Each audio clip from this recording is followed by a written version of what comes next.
Everybody, guess what? We've got one of the best on the show right now. Her name is Patricia Tramble. She's the head basketball coach over at Central State. How you doing, Coach? I'm doing fine. How are you? Good, Coach. Last time we spoke, we had a great conversation for about a half hour. We spoke a lot about your program, what you're trying to do. Your ranking as a women's basketball coach and a coach in general is off the chart. Your win-loss record is as good as anybody out there in men's or women's program. And I'd like to know how your season's starting out for yourself. We started out pretty good. In the last few games, we met up with a roadblock. So we're going to try to regroup. We're playing Wayne State tonight, and we're going to go out and see what we can do about getting it back on track. We're 3-3 right now. Now, it's easy. It's early in the season, and me personally, when I was coaching, I like to lose a couple games early. That way, they get the taste of what it's like to lose, so the passion for the season grows. What's your philosophy on that? I hate losing, so I don't want to lose any. I don't want to lose the scrimmage. I don't want to lose. I don't want to lose in the beginning of the season. I don't want to lose in the end of the season because I hate losing. So hopefully, we'll learn from the losses that we have, the 3 losses that we have, and it would get us going. It would get us motivated to play better these next 23 games that we have. I mean, it's a fairly decent long season, but it goes by quick, doesn't it? Yes, sir. It goes by very quickly. It sure does. And some, you don't have. You've been fortunate enough for your seasons have been very, very good. But I know when I was coaching, when I've had a bad season where it was barely above 500, that season lasted forever, just forever. Oh, yes, sir. Yes, sir. It seems a lot longer when you're losing, when you're winning. Absolutely.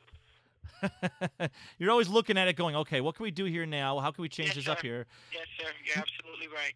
Now, on your squad right now that you have, with the six games underneath your belt, who are stepping forward to be your leaders in the squad now? Well, because I hate to admit this, but my kids are underachieving. They all are. And each game is someone different. The luxury that I have this year, I have a lot of kids that are very versatile, and yet they have not yet quite come together as a unit. We only have 5 players from last year's team, and we have 8 that are just joining the program for the first year, and we still haven't just molded like we should. But in the 3 victories that we do have, it has always been somebody one game, somebody another game. And that's the thing that I think that's going to make us special before it's all said and done, because we don't always have to depend on one person to get us going. It could be one of maybe 6 or 7 players that could get us going. Absolutely. And the type of schedule that you have is like a basketball haven. You got Saginaw Valley, you've got Tiffin, you've got Wayne, you've got Kentucky. I mean, you're all over the place as far as competition. Sir. And when you look back upon the season, it's got to be rewarding, but during the season, it's got to feel like you're in the trenches every game. Oh, yes, sir, it does. It really does. There are really no teams that we can look forward to playing and feeling like, okay, now we can relax a little bit, get a comfortable win. We don't have that kind of schedule. It's going to be work hard every night, competing team every night.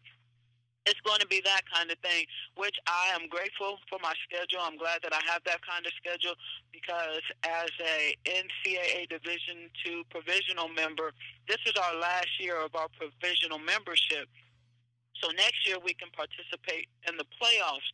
So my kids need this kind of schedule to prepare us for next year when we're able to make the playoffs, because we want to make the playoffs next year. Yeah, and with your background as a coach and your reputation in the industry, is that comes with a lot of weight to lay it out, because every season comes into it. Oh yeah, we're going to get Coach Tramble. It's going to be tough. You're right. And you don't want to read too much of your press, but you can't help feel good about what you've done in the program. I mean, you've really turned the program on a dime. You're every time you enter into a house, everybody knows who you are. Every time your team steps on the floor, you can see and look at you. There's Tramble's team, and it's got to be kind of nice, but also at times awestruck sometimes. I don't exactly feel those sentiments. I just go in. I try to.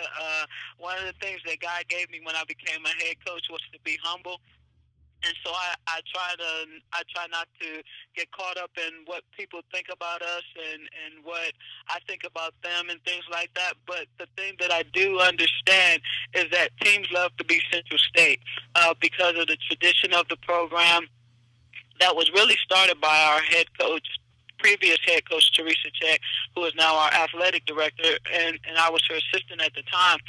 We felt that kind of thing. When we walked in the gym, we won games because we showed up. And I can't quite say that we still have that respectability, but, teams love to be Central State. We are some teams' playoffs. We're their national championship. They beat us. It's like beating the national champ. It's like winning the national championship. So yes, sir, we do know those kind of things. We can tell by the celebration that goes on after the game, when we're beaten, that this was really big for them. So you're absolutely right in a lot of what you just said, but I don't get caught up in that kind of stuff. Yeah, I always found it difficult when I took a loss or when my team loses to be happy. I mean, my last year of coaching, before I got a real job, got married, and started life, we lost the last game of the year, and we were winning by 20 in the first half, and I told my kids that these guys can come back, and in halftime I could see they were cocky, and I was like, guys, you got to focus. Coach, we're smoking them. I understand. We wound up losing by 10, and it took everything I have not to unload. I said, guys, it was a pleasure to know you. I apologize for letting you down on this one. It was I was eating crow, and I was just seething because I wanted to rip them, but it was like last game of the year, and we choked. And nothing we did could stop the other team from rolling. They hit three-pointer after three-pointer in high school, and that's big. Yes, sir. So I'm with you on that. I hate losing. I really, really do. Yes, but it's crow. But right now, your schedule ahead of you right now, who are some of the freshmen that are really filling in the gaps now that you have to really push this team this year and obviously into the next season? Well, one of my kids, she hasn't come quite into her own. I don't think that she understands. She's a starter for me. Her name is Brooklyn Morrow. She's from Avon, Indiana, and she doesn't understand quite yet things about herself that I understand about her. She's in my starting lineup. She's not putting up big numbers in there or things like that, but she's important to have out on the court because of her athleticism. And then we have a kid from Kokomo, Indiana, named Courtney Smith-Powell, and Courtney can really get us going defensively. She has a way of just stopping people that we need stopped, and she's going to be a great offensive player as well. We're working on that confidence in her shot, and because she has a shooter's mentality, so we're working on that confidence in her shot. And when she gets that confidence, she's going to be both a good offensive player and a good defensive player. And then we have a kid, 6'1" kid from Chicago, who's very frail, but she's working hard, and she's developing into a very good defensive player, which is what we need. And she's a pretty decent rebounder. She's just not getting the playing time she needs right now because of the style of play that we're playing right now. And we need her to get a little more experience before we can really put her out on the